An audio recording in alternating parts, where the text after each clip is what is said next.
thank you so much for joining us, everyone. My name's Jane Malcolm and I run Charity Level Trust. And we were set up to ensure that no child misses out on learning because of poverty. So no child missing out on learning because of poverty. And we're here today because there's new statutory guidance out on school uniform. And we want to support schools as you explore that and what that means for your school and your uniform policies. So with me today is my wonderful colleague, Tina. Tina, do you want to just introduce yourself briefly? Hi, I'm Tina Edwards. I work with Jane at Level Trust. I have a previous history of over 25 years in education. And it seemed a bit weird to be reading statutory guidance again for me. Yeah, like Jane and I have been working hard on putting this together. My role at Level Trust is the youth and school lead. Thanks, Tina. And we've got the wonderful Lorraine from Chiltern Learning Trust as well. Lorraine. Oh, Jane, to be introduced as the wonderful, that will last forever. Thank you. Hi, everybody. My name's Lorraine Hughes. I'm Director of Education for Chiltern Learning Trust. I see a few familiar faces out there and a few I don't know, so hello.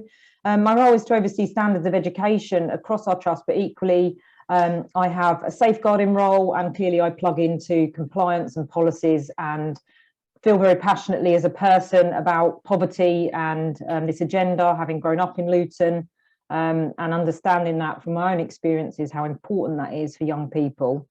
So tonight, after the brilliant Jane and Tina, there you go, love back there, talk about you know, some of the research and statistics and rationale behind this. I'm just going to talk about one trust approach, and I'm sure that there are many other organisations and schools out there that have got great ideas. This is just one methodology, and I'm happy to answer any questions because we're in very early stages with this. And I'd be even happy to share the consultative policy that we put together with the help of Tina and Jane that's going to go to our schools for even further consultation.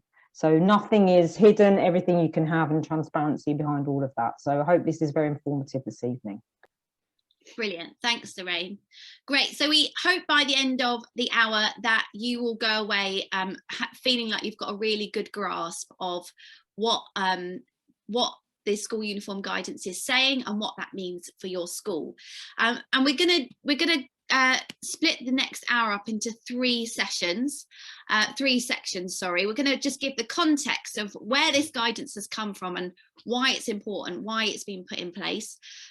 Tina's then going to take us through actually what is the nitty gritty of the guidance, what does it say, and then finally, as Lorraine alluded to, she's going to give a real practical example of what one school or one academy trust is doing to start putting this into practice. I am going to start using some slides just to help me, so bear with me one moment. Here we go.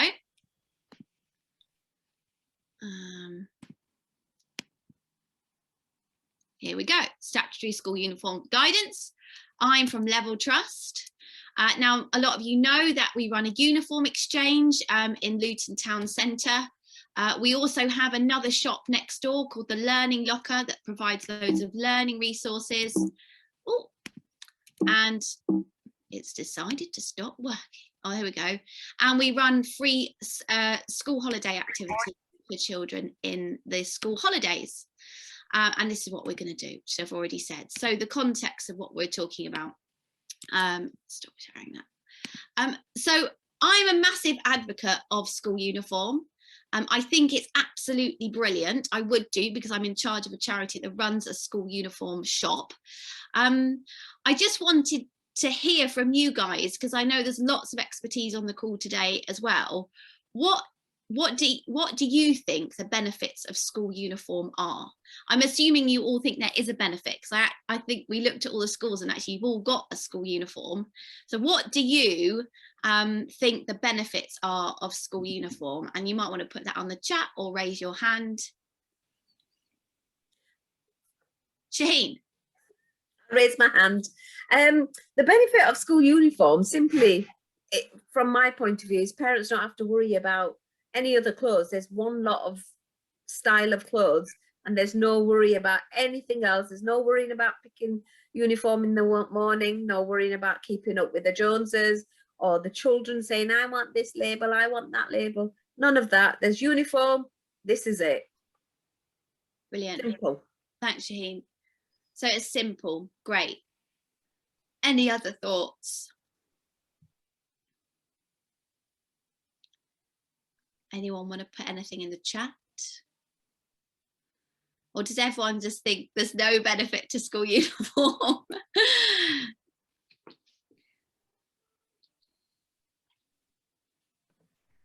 Oh, I'll say something then.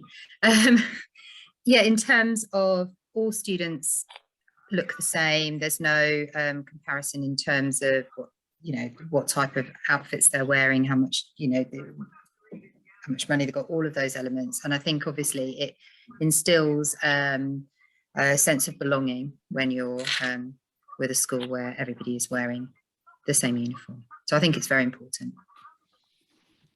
Brilliant. Thank you so much, Emma. And Karen's just put in the chat, there's no labels and money's not being an issue for school uniform. And Chris has said, hides inequality, creates a sense of community, belonging, pride in school, and everyone looks smart. Yeah, and I totally agree with all of those things, and I think that's, we've definitely see that in schools, that it can create all of this for children, and for us, I guess, at Level Trust, with our particular mission, it creates that equality across the school, that there isn't it can stop there being that dynamic of keeping up with the Joneses, as Shaheen put it, that all children can and look like they look the same. We've done some research into what the Education Endowment Foundation say about school uniform, and interestingly, and I'm sure you're all very familiar with that, with the foundation, they're very research based in the way that they look at stuff. So according to, oh sorry, we've gone back to the beginning of these slides, I do apologise about that. According to the Education Endowment Foundation, there is not a lot of research evidence out there as to what school uniform really does, but they do sort of allude to the fact that there is this idea that it does contribute towards academic performance, behaviour or attendance. And actually, their sort of key points in the research that they've looked at is that wearing school uniform can be used and incorporated into a broader school improvement process. That it is important that staff are committed to upholding and enforcing a uniform policy if it's going to be successful. And if a uniform policy is in place, it's important to consider how to support families that may not be able to afford it. So that's what the Education Endowment Foundation say about it. So school uniform does do all these things, but through our experience at Level Trust, we found that it's not doing these things to the best that it could. It's not doing these things to the best it could. It's not creating belonging. It's not creating a sense of equality in our schools. And the reason it's not doing that is because I'm sure you're all aware as school practitioners that 37% of Luton's children live in poverty. And just to give you the context of what that actually means, according to the Office of National Statistics, £585 is the average national spend per family per week. So that's an average spend for a household, I believe, of 4 people.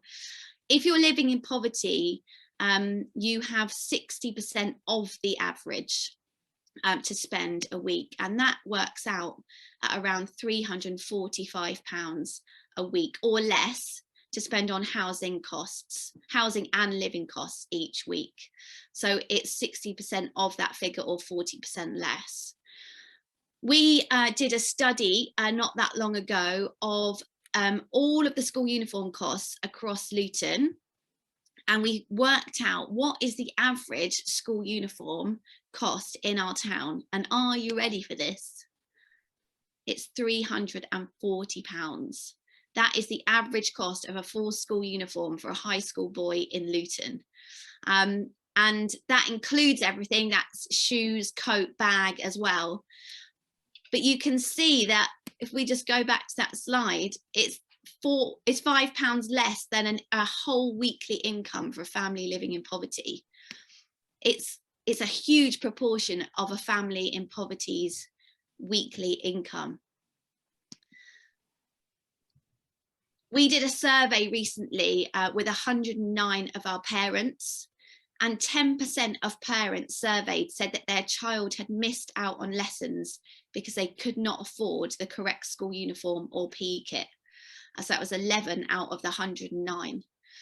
We know that school uniform has an impact on children's attendance. If children don't have it, they actually miss out on school. And we knew that anecdotally because we meet children and families in the uniform exchange on a weekly basis who aren't in school because they don't have the correct school uniform or PE kit. But to see that figure starkly in black and white, that 10% has said specifically that their children had missed out on learning because they could not afford the correct school uniform or PE kit, brought it into sharp focus for us.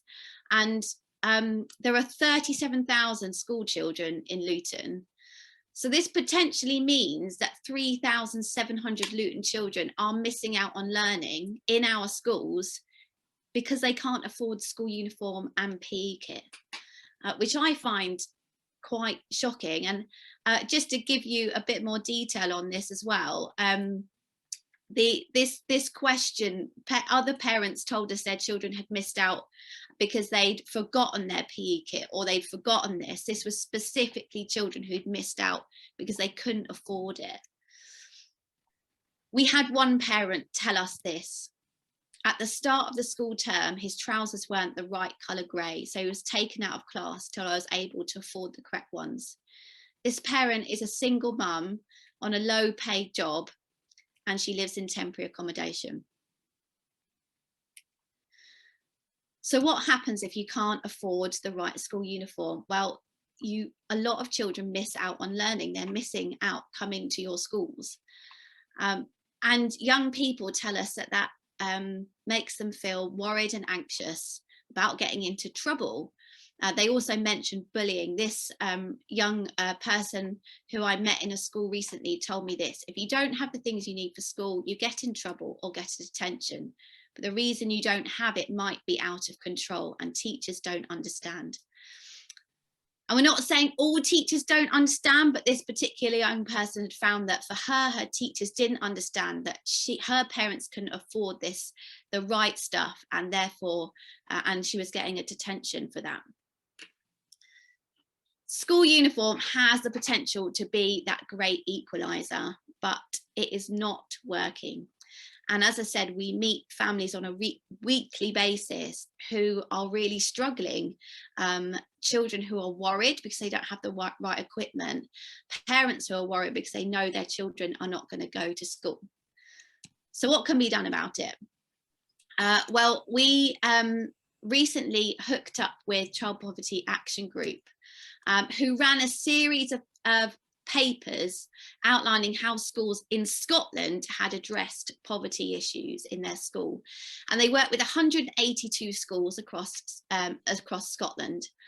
And there were different strategies that the schools had put in place to tackle the problem of high school uniform costs. And I'm putting up here now just a list of the things that they did. So the schools developed low cost school uniform policies, which is what we're all going to have to do now.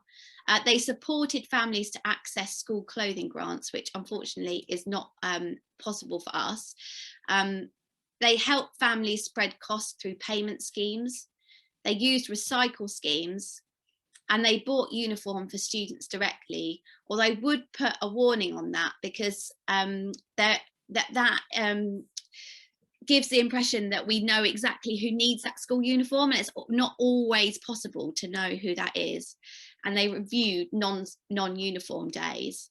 And as a result of the schools doing that, oh, got the same thing happening again. Apologies that the slides have gone.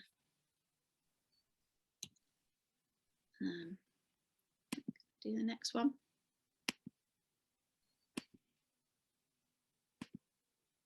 As a result of doing that, this was the impact the schools saw. So there was an increased sense of belonging for children in the school community, reduced parent stress, pressure and guilt, increased participation and learning of students, which in my mind is the absolute key thing. It meant students were participating more in school life, reduced difference and stigma, leading to happier students.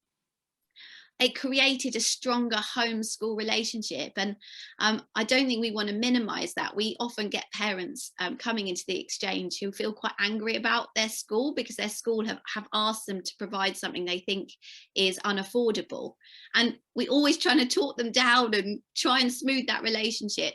But if families feel like the asks on them are too hard, then that can impact on that relationship with the school.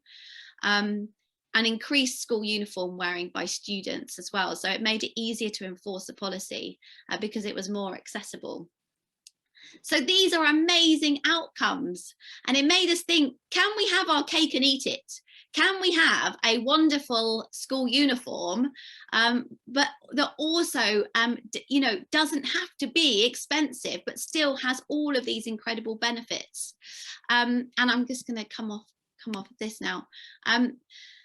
We believe it does, and it was not long after that report that the Child Poverty Action Group met up with Mike Amesbury, who you may have heard of, and Mike is an MP, and he decided that he was going to make it his mission to put school uniform guidance, make it a legal requirement for schools, that it would no longer just be guidance, but that it would be a legal requirement for schools.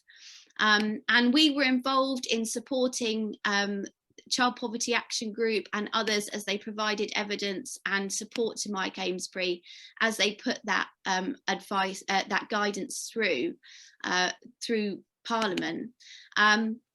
And there were a number of reports that were written at the time. This is about 18 months ago now. And one of them was the Children's Society report called The Wrong Blazer. And we can send you all these resources at the end of the session. It's worth a read because it looks at the impact that high school uniform costs has on children. And we provided a case study for that report, which went towards sort of changing the guidance of school uniform. And I'm just going to read it out to you now. So Denise came into the uniform exchange with her 15-year-old daughter, Kirsty. This is what she said. I spend £200 to £300+ on school uniform per year easily. It doesn't sound like a lot, but without a job at the moment, it's too much. I'm putting CVs in, but it's no go. I've really come unstuck since August. It was helping me wage-wise. They cut back and I was first to go. Deep down, I think Kirsty is beginning to understand that Mama is struggling. I don't want her to miss out on school. She has missed PE for 3 Thursdays, sitting in the changing room for 35 minutes, staring out of the window, watching the other kids who have the PE uniform, watching netball, basketball. The teachers say it just takes 3 days for the kit to come in. But without the kit, in those 3 weeks, she's not done PE. She says it's okay. She doesn't mind watching, but it's a bit boring. Everything about the school is spot on. My jaw dropped to see how everything is so perfect, except the uniform is too expensive. And can they sell it on site? They don't, then I don't have to go to Barton. Thank God for Level Trust. I would be struggling without it. Kirsty wouldn't be in school at the moment. You have to wear a jumper, jacket, coat. Without that, they are not interested. Denise went on to tell us that the school didn't know the full extent of her problems because she was too embarrassed to let them know. I just read that as an example of a family that we meet every week. One of the potential 37,000 children, 3,700 children that are missing out on lessons because they can't afford the right school uniform or PE kit. And a lot of these exclusions are ones that wouldn't necessarily come up on a register or show up on your data, because it's not necessarily children who aren't turning up to school. It's those in-school exclusions that are happening, that maybe hundreds of them happen every day or every week in the school, but they go unnoticed. Parliament agreed with Mike that something needed to be done to help children like Kirsty, and so this is where the statutory guidance has come from. And I'm now going to hand over to Tina, who's going to talk us through that guidance. Thanks, Jane. Thanks for sharing our work at Level Trust. I'll probably just say to you, Jane, next slide, please, a bit like Chris Whitty, when you get them up. But I'm just literally going to talk through the main points of the statutory guidance. And as you all work in schools, you all know that this means this has to be introduced and followed in your schools because it's statutory. But it's really interesting, right at the beginning of the guidance, it says the purpose of this guidance is to ensure that uniform costs are reasonable and are the best value for money. So that is the main purpose of this guidance, which almost doesn't sound like it's a piece of educational statutory guidance in a way, but it's really, I just think it's really key that government have finally acknowledged that, you know, we need to make sure that uniform costs are reasonable for parents. So what I'm going to do is just go through the key points that have been pulled out of this guidance, but just give you a little bit of the background information within the guidance. Obviously you can download it and read it yourself, but really just to give you a flavour of what is in the guidance. So thanks, Jane. The first point is that parents shouldn't have to think about the cost of a school uniform when choosing a school for their child, and therefore the uniform must be affordable. It's quite shocking to think that maybe parents wouldn't send their child to the school they wanted them to go to because of the cost of school uniforms. So how can schools achieve this? And when I answer these questions, everything that I'm saying has come out of the guidance. So this isn't, it's not my thoughts or Level Trust thoughts, although obviously we agree with a lot of what is said in the guidance, but this is what the guidance says. So it says schools need to review your current policies, be really mindful of cost for parents, and that includes coats and footwear as well. Keep PE kit to a minimum and avoid frequent changes to uniform. And if schools do need to change their uniform, they need to give reasons why they're doing this and secure the best value for money. And they should also consider how these changes might affect specific groups in their school community. Thanks, Jane. The next slide, please. Do you want to, yeah, let's have the slides up. That would be great. You can just keep them up, Jane, if you want to. Okay.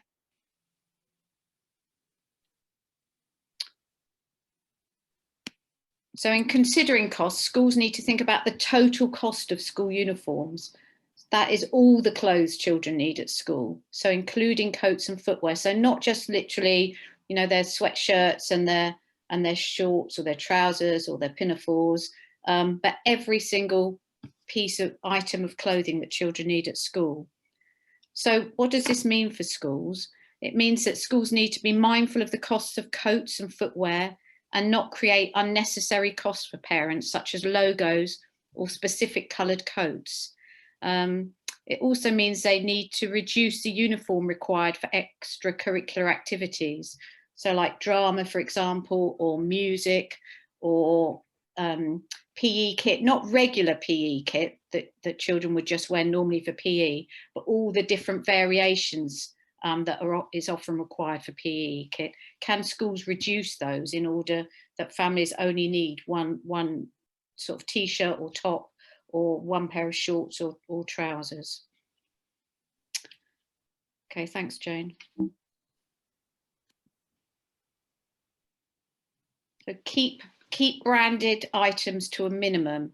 This is a really a key thing that comes through in this policy, in this guidance a lot, and is referred to a lot. And it's defined, branded items are defined in the guidance as an item that cannot be purchased at a range of different retailers. So in other words, if parents have to go somewhere special to purchase the item, so i.e. maybe trousers with a logo on it, or trousers with some sort of coloured binding on it, or things with badges or specific ties, or anything that cannot be bought in different shops, then that's what they're talking about when they say branded items. If a school does think that they need a branded item for some reason, they're requested to think about how they can keep the costs of that low. So instead of being a blazer maybe where a badge is woven into it, would it be possible that the school could encourage parents to just buy a generic blazer and then have some sort of badge that could either be ironed on or stitched on or put on in a different way, so that that would keep the costs down for parents? It also talks about how having optional branded items can also make things really difficult for families, because obviously if things are optional, then families that can't afford that don't buy it, and then that stops the uniform being a social leveller.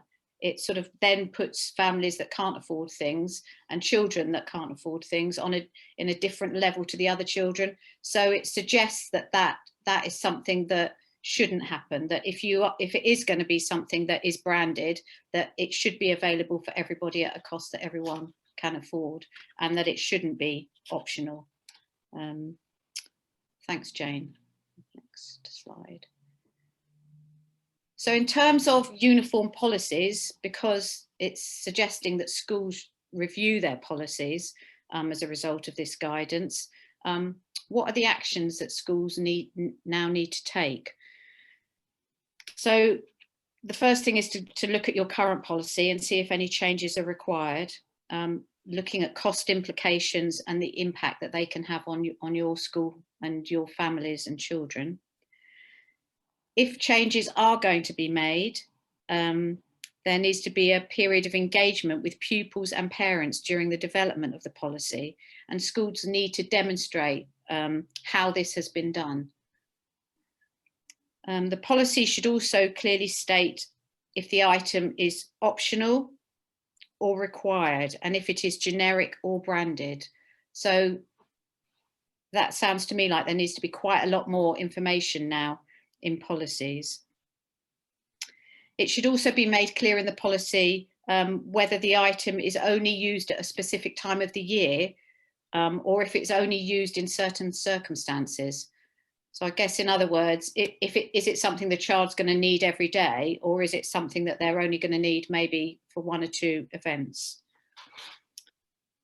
The information on purchasing the uniform must be clear in the policy, and must include where the items can be purchased. So whether they can be purchased from a specific retailer, a general retailer, or if they can be purchased secondhand. And it needs to give information about that as well. The policy needs to be published on your school website, and it needs to be made available for parents.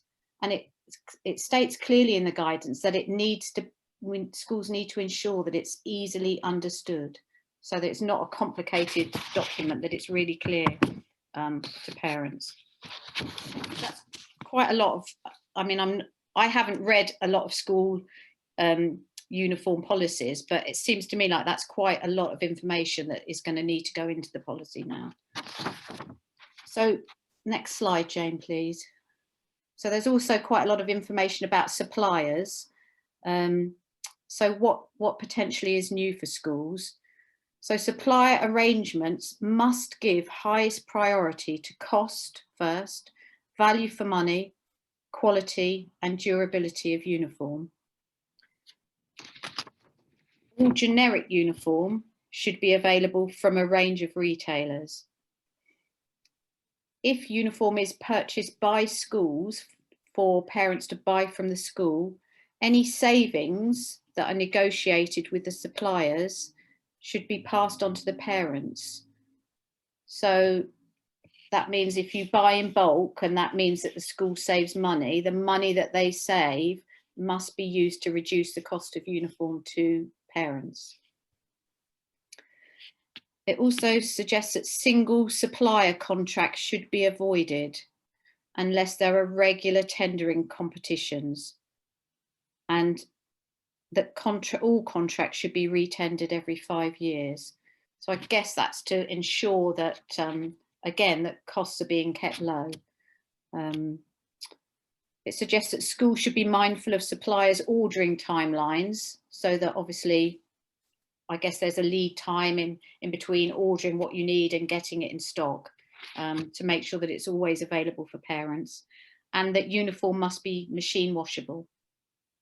So that's all the information about suppliers. There's quite a lot of information in this new guidance about provision of second-hand uniform, which I know some schools already provide this, but this guidance makes it really clear that second-hand uniform should be available for all parents at all time. So this obviously will benefit parents, especially those on a low income, but also it's more sustainable. Instead of uniform being thrown away or just not used, or piles and piles of it sitting in lost property, you know, second-hand uniform can be reused by families. Obviously that's a much more sustainable way for us to be operating in schools. So uniform should be available for parents to acquire, and schools can choose how they do this. So they can either do it through just having it as a sale, as swap shops, PTAs could organise it, or another established local organisation such as Level Trust could offer that service for schools. So it's completely up to schools how they do that. But information about this provision of second-hand uniform, again, must be readily available for parents and also must be on the website. And it should state clearly how it can be purchased or acquired. And it doesn't say that this is not just an annual event at the end of a term, but there's an implication running through the guidance that second-hand uniform is made available all the time for parents in the same way as they know how to buy any other uniform. So there's a lot of information in this guidance. So when do these changes all need to happen? So by summer 2022, the main changes need to happen in time for parents to purchase uniform for 22-23. However, if schools need to set up new contracts and tender for this, obviously they're going to need more time. And so they need to have a plan in place to tender for new contracts by December 2022. So that's obviously the end of next year, so that they can then provide uniform for summer 2023, so that all contracts are then in place. So there's a lot of information in this guidance, and I've tried to sort of pick out all the main points for you, but I'm sure when you read it, you may well pick out other things that are more relevant to your school or to your school policies.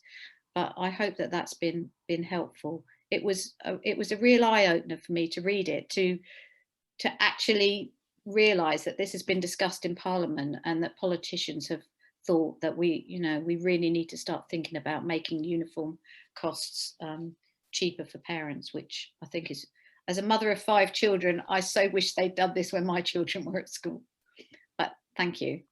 I'm going to pass on to Lorraine now, who's going to talk about how they're looking at doing that in their policy. Yeah. Okay. Now I'm going to have to go off screen. I haven't got any particular slides. I'm assuming you can hear me okay. What I wanted to just do is talk about what we're doing. And I'm not even saying that this is genius in any shape or form. It's just one particular approach, having read the guidance a couple of Fridays ago and then thought about what we need to do. I think what's important is, you're right, around the timescales.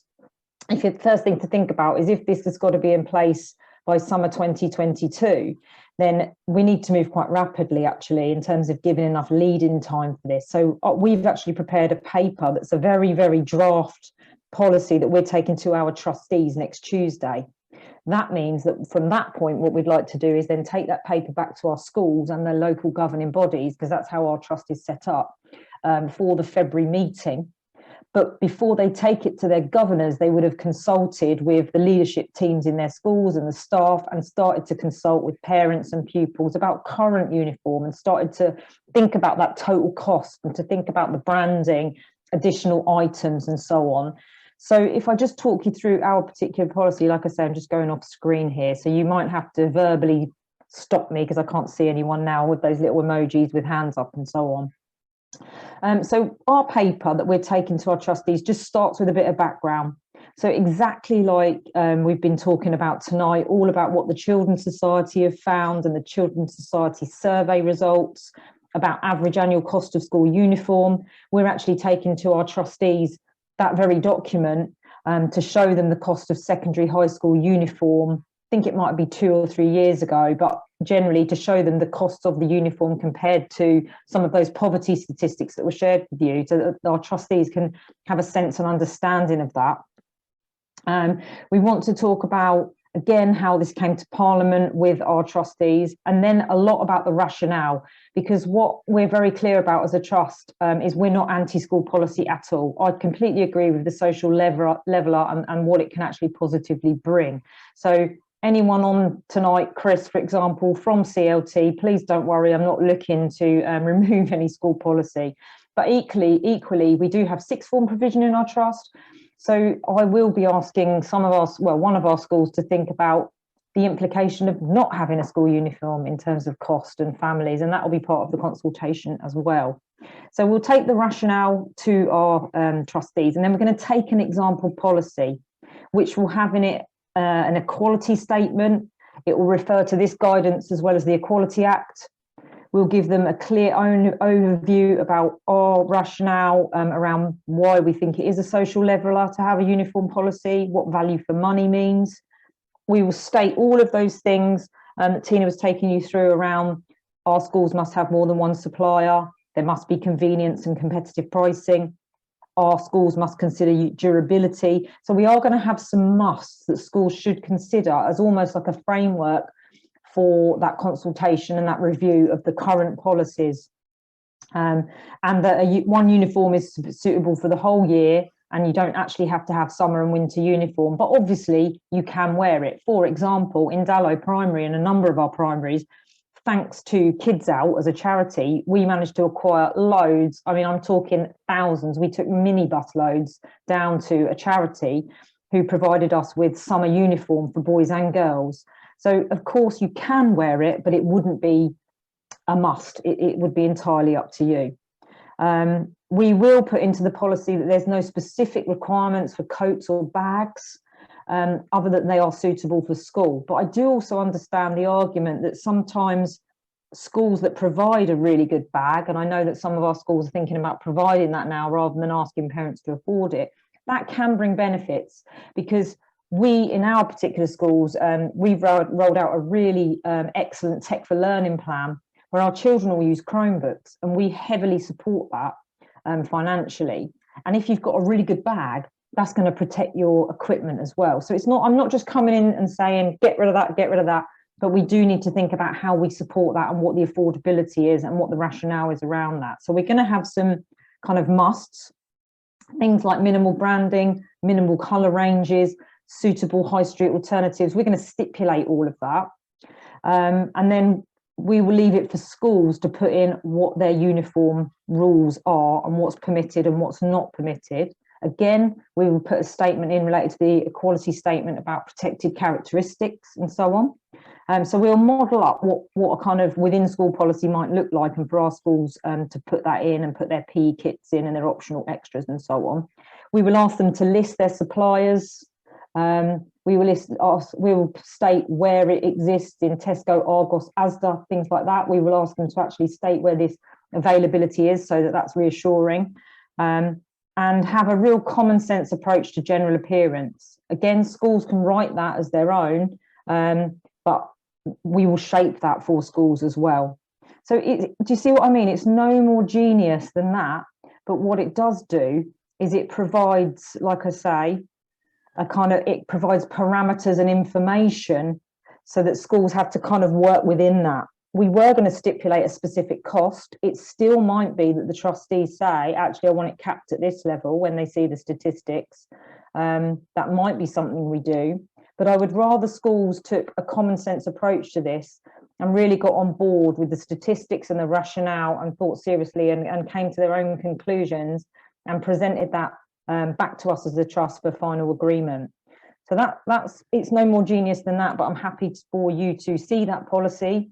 I know Jane and Tina you've got that from Sufyan, for example. So when you're sending out your slides, please go ahead and send it out. It's not a hidden document. And equally, if anyone's got any feedback on that, because you're writing them as well, please send that back as well, because we put this together quite rapidly. And we want consultation from our schools and our parents and our pupils on this, for changes to be made between the February and the kind of March time, ready for hopefully September 2023 actually, so that we can make the uniforms more cost effective rather than waiting for the following academic year. I think that there's some really simple things that we can do in our schools to make our uniforms really affordable and durable and value for money. So I'm happy to take any questions, but like I said 3 times now, it's not genius, it's just a very standard approach, but it gives schools parameters that they must work within, so that, you know, we consider, you know, 37% of Luton children living in poverty. And even when you've got affluent communities, and you mustn't forget, it doesn't matter if it's 1% of children living in poverty in that community. That's ever more imperative to have that social leveller. Anyway, no more from me. Thank you, Jane. Thank you so much, Lorraine. That was really helpful. And thank you so much, Tina, as well, for unpicking that guidance for us. We'll now take some questions. I can see that, Emma, you've got your hand up. So if you want to shoot. Hiya, rather than just my name. I just got a question about the consideration. Right, I think it's absolutely the right way to go forward, and I think it's about time we reviewed it. And when I look at the cost of our uniforms across both sites, particularly in PE, and these, we've got a lot of uniform that's optional, which does, I think that was a really key point in terms of it's a leveller for different students. It's about the transition that I'm interested in your thoughts about it, because I've gone through a tendering previously, and I remember we had to plan that very much in advance in terms of stock and the liability on the school for stock in terms of those suppliers. But also you have a period of transition where you will have some students still with branded items and some without, and it's how to manage that. So it's just a bit of what people's thoughts were around that, because I can see that still having this difference of students in different uniforms, particularly if it's quite a key uniform item. So just any comments on that? That's a really interesting thing, Emma. It does say in the guidance that if there are changes and it's going to be something different, like you're suggesting, that there is a period of time whereby parents can either have the old or the new, or a mix of both for a certain amount of time. It doesn't give any more guidance than that, really. It just says it's up to schools. But interestingly, I was recently at Whipley Infants, just talking about Level Trust, and I'm sure it was Whipley Infants, and I believe they'd had a recent change of uniform, and the parents was actually saying to me that that they'd got a new uniform, and that it obviously was expensive for them to change. And I actually said that surely it would be good for them to be able to wear their old one. And they said, yeah, oh, they can still wear the old one, but the children don't want to, because the new children coming into the school have got the new uniform, and they all want the new one as well. And I just thought that was a really interesting point. That It is, yeah, it is a good, it I was the think, children that were driving that and saying to yeah. the parents, we want the new uniform. So just, I mean, I'm sorry, that doesn't really answer your question. No, we were hit with it. I remember when we put in, and I think it's saying needs to go now, they put a compulsory skirt in, and they did that over it was optional for a year, and then it moved to compulsory, and that was around behaviour and expectations, and that's something they did I mean, that's about 4 or 5 years ago now. But I remember that transition was quite interesting, and obviously all the new intake went straight for the compulsory one. It's just, I mean, it's manageable, isn't it? You'll have some in branded and some without, but you're going to have that period of time. And then obviously this cost of stock and the timing of that, because if you're not going through the tender, if I've read it correctly, if you're not actually doing a tender, which I'm not sure you necessarily need to do anymore, because we're trying to reduce the number of branded items, how you get that in place for September. Thank you. It was useful. Sorry. Yeah, I mean, Emma, you know I'm very black and white. Emma knows me. I personally think you go with a decision. So one of our schools has changed uniform. We made it clear that the year groups that were in the current uniform, they don't change it. So then you don't have that differential between children. You just make a decision and you say, no, that's your uniform and that's what we expect you to look like, because otherwise it's not a social leveller. And I think you're right on that tendering, because I saw Tina's timescales and I'm thinking, oh, I'm going faster than that. But you're right. If the aim is not to go to a more expensive option, you're looking at more high street branding, or you're looking at purchasing it as a school. So you're right, I don't think that tendering is necessarily something that needs to be looked at, but I'll leave that to the wise like you, Emma. Well, that's not the bit I'd get involved in, the tendering side of it. But sorry, yeah, because it does say if you need to go through that tendering process. So there's not an expectation that schools will be doing that. I think you're probably right, Lorraine. It's more that schools are going to be moving away from that, I would imagine. Brilliant, thank you. Are there any more questions?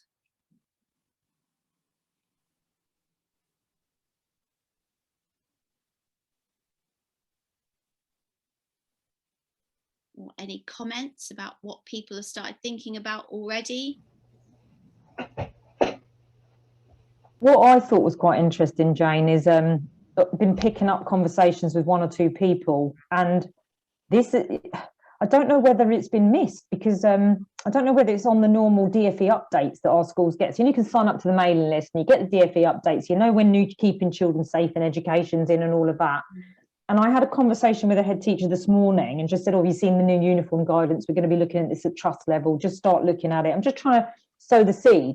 The school had no idea that it had come out. So that interests me, because it's statutory guidance. So I don't know if any schools out there get those mailing lists, and whether you got it through that. I got it through, you did, Emma. Okay, so you're nodding your head. But I just think that's something to be aware of, really. Thanks, Lorraine. Karen. Hi, I was just wondering, how would this affect primary schools? Because I'm in Hillborough Infants and Junior School, and we don't have such stringent and strict uniforms guidance as most high schools do. So I don't know how this would affect us. Can I answer and then you top and tail, Jane and Tina? Very similar, Karen, with Dallow Primary. I mean, if you go in and look at Dallow, the children look beautiful, but it's great in terms of its uniform approach. As long as you've got dark grey trousers on, a white t-shirt or shirt, not t-shirt, a white polo or shirt, and a red jumper, you're good to go. But the children look very eclectic, because they've got all kinds of different shirts, some with little fluffy bits, some not, some are polos, and that's okay. So they have quite an open policy like that, but they still look really smart and lovely. But I would still be encouraging Dallow to just go back and just look at how much it costs. Just go back and reconsult your parents and pupils, if appropriate, with the older children perhaps, but certainly your parents, and still ask these questions. So even though they might think we're really inclusive, we've got loads of free uniform, you can buy everything of these items in Asda, I think it's still worth just checking if anything could be done better.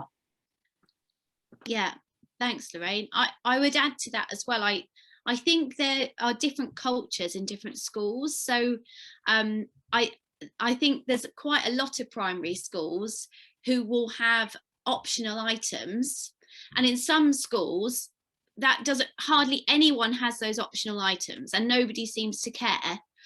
Because of the culture of that school. For some reason, that school, that it's not important in that school to have those optional items. But there are other primaries where those optional items are very important for the children, and therefore you get this sort of competition of who's got the fleece, who's got the cap, who's got the water bottle. So it might be that things like that are applicable for primary, just going back and looking at those things.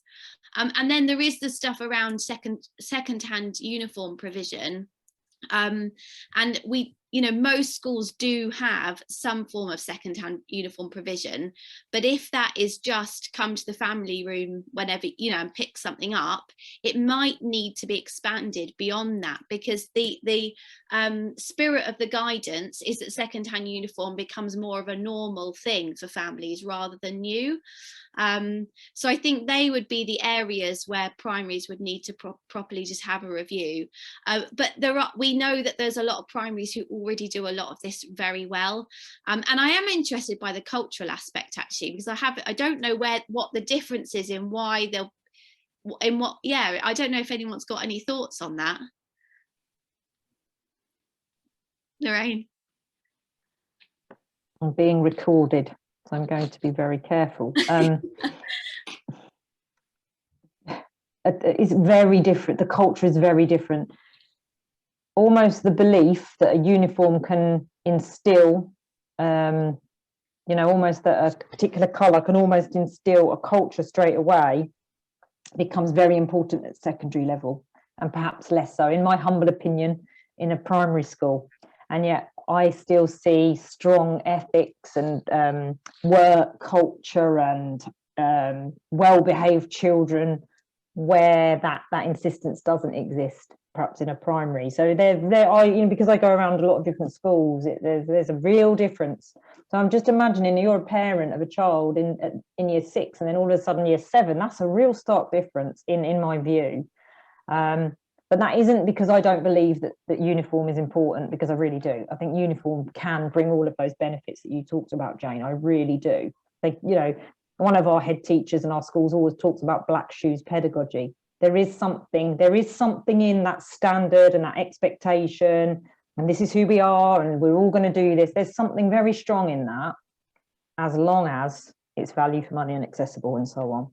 But yeah, I mean, I don't know if there's many people on here who cut across primaries and secondaries and would perhaps share that view of mine. I don't know, but really interesting. Someone should do a piece of research on it. Do the year 6 in a school where it's okay to have 25 red jumpers, still perform as well as a school where they have to have a very different uniform. I don't know. I'm rambling. Thanks, Lorraine. Thanks so much. I'm just aware that we've only got 1 minute left, and I want people to be able to head off. Emma, do you want to just say your final point? Sorry, Karen. No, all I was going to say was I've got 2 children, and they've gone all the way through primary and then into high school. And there's a stark difference between getting accessibility and easy accessibility to primary and junior and infants uniforms than there is when you get to high school, because they've got to have that certain logo, they've got to have this, they've got to have that, we've got to pay for a book bag, and it's a massive cost. Yeah, I think that the guidance will be particularly applicable to high schools, or where there'll be the most changes. There are some primaries in Luton, though, recently who have adopted blazers and other items, and so schools that have already done that, who are primaries, will need to think about this carefully as well. We do need to finish because it's 5 o'clock, but I just wanted to highlight 2 very quick things before we go. Level Trust, we are working on a plan for more sustained school uniform, second-hand school uniform provision for schools, where we can work in more close partnership with you guys to really help you do that really well. We have been doing it for 5 years now. We know what works and what doesn't. So do look out for that, because we'll be putting some information out shortly on how you can work closely with us, so that we can really help you tick that box, but tick it really well, so that you're complying to that guidance really well on that and that side of it. And secondly, if any schools want Tina and I to help create your policies and give you any feedback, we're really happy to do this. We've been working on things like this for about 2 years, so we've got lots of different things up our sleeves. So if you want us to have a look and give feedback, we'd be very willing to do that. So just do send that over to me. I'll put my email in the chat, so you've got it. And we can go from there. But thank you ever so much. We really appreciate you coming, and we'll see you all again soon. Bye. Bye.